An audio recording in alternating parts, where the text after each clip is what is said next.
All right, now we come to the part where I want to talk about the scene assessment, the initial walkthrough of the scene.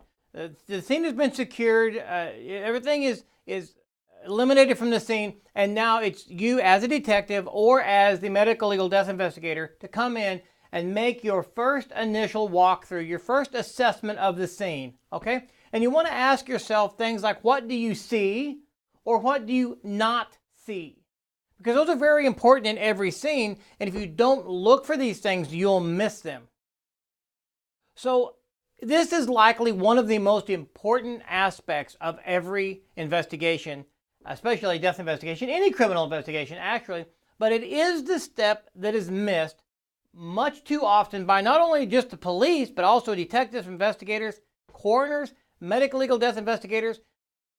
They don't understand the need for an initial assessment. Okay, so slow down. When you arrive, you're made your notifications, you've made your introductions, they've showed you to the crime scene, and the first thing you do is make your initial walkthrough of the scene. Now, whenever you're doing this and it's time for you to do your assessment, you need to walk through the scene slow. You need to be looking at the walls, the floor, the scene, what looks right to you, what don't look right to you. You only get one chance at your first chance. You only get one chance at your first chance. Everything after this point, the scene will be contaminated because multiple people have been in the scene. Now you've been in the scene, you go back out, you come back in, that's your second time. It's not your first time, okay? So you got to have the ability to assess the scene early on. Now, when it comes to doing your scene assessments, don't be intimidated by someone that's wanting you to hurry up or to leave. Your job is to investigate that scene thoroughly. Whether you're from the police side or the medical legal side, your job is to investigate the death.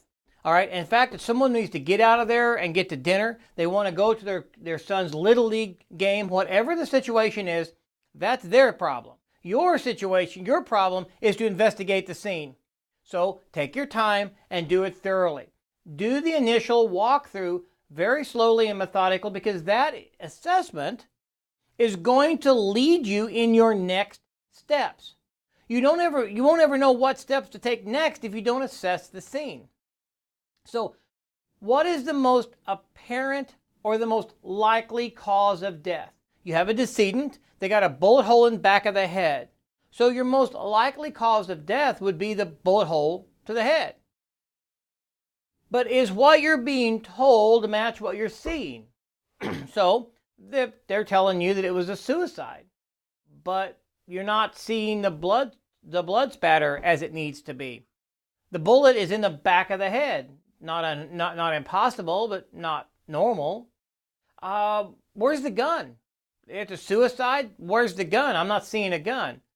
What do you see, and is it matching what you're being told? Not only with the body, but the rest of the house, the rest of the scene, the rest of the room, the rest of the area. Does it look right? Stop everyone from being in the scene. When it comes for your initial assessment, everyone needs to leave but you. Again, if you have to work with a coroner, have to work with a detective, depending on which side you're on, then yes, that's fine. The two of you can be in there. But you need to have everyone else out, so there's no other conversations, there's no sidebars going on, and you can have the scene to yourself just to look around. What looks right about the scene, what looks wrong about the scene. Here's a kind of a story that would fit this. There's an investigation that's concluding now, but it's a very interesting case where a young lady was dead in her bed. And when we done the initial walkthrough and we just stopped in the bedroom and we just wanted to look around, noticed that there was a picture gone on the wall.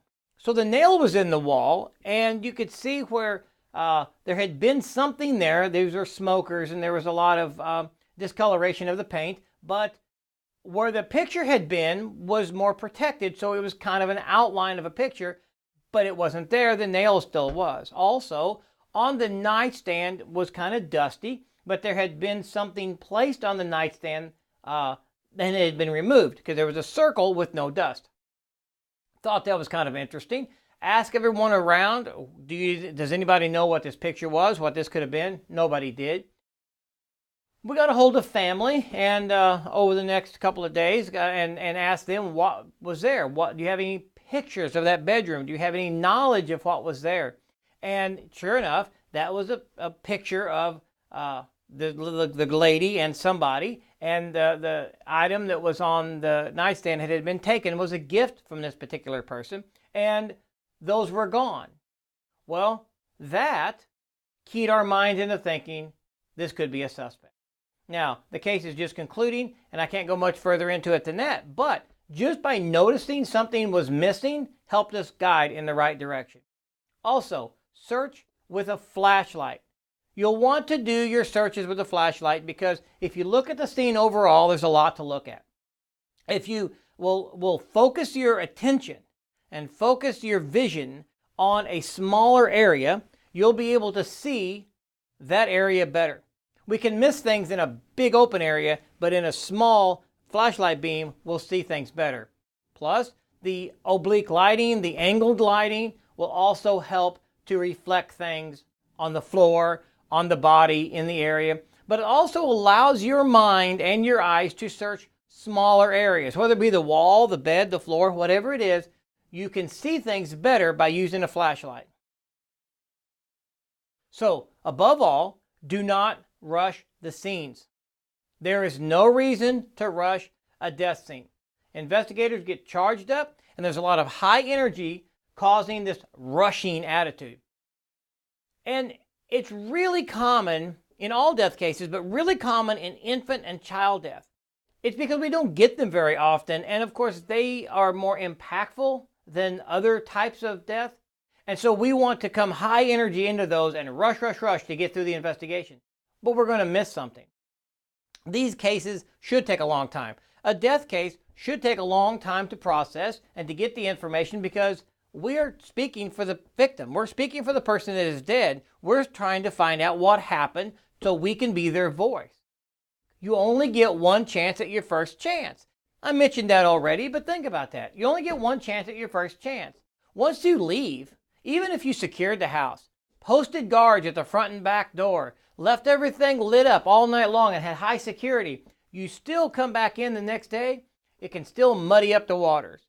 Now you've got defense attorneys that's going to be calling people in, testifying whether or not the house was secure or not, causing probable doubt.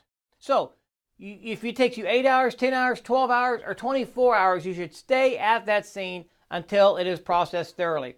Because let me tell you, processing the scene and the initial walkthrough, if it gets messed up, it is not somebody else's fault, it's yours.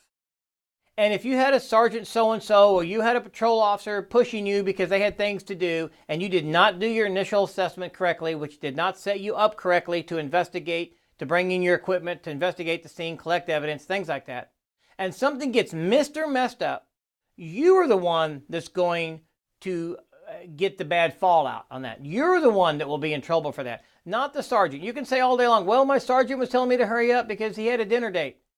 It's irrelevant. You're going to be the one that messed it up. So understand that you need to take responsibility for the scene, slow down, don't rush the scenes. And you only get one chance at your first chance.